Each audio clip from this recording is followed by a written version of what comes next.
Praise lot. Sanhedrin సభ అంటే ఏమిటంటే, ఈ యొక్క సన్హెద్రిన్ సభలో శాస్త్రులు, పెద్దలు, ప్రధాన యాజకులు ఉంటారు. మొత్తం సుమారుగా 71 మంది సభ్యులు ఉంటారు. వీరందరూ మరి యేసుక్రీస్తు ప్రభు వారిని ఏ విధంగా ఆయన్ని చంపాలని ఆలోచన చేస్తూ ఉంటారు. కాబట్టి యేసుక్రీస్తుని చంపడానికి అప్పగించింది రోమ ప్రభుత్వాన్ని ఈ యొక్క సభ వారే.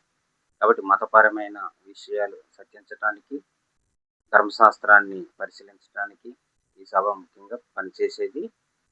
కాబట్టి మనకి 4 సువార్తల్లో ఉన్నటువంటి ప్రధాన యాజకులు, శాస్త్రులు, పెద్దలు.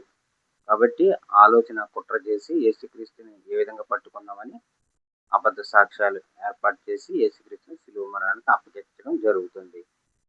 ఈ విధంగా మరి సన్హెద్రిన్ సభని మనకి మరి చరిత్రకారుల్లో మనకి కనిపిస్తూ ఉంటుంది. God bless you.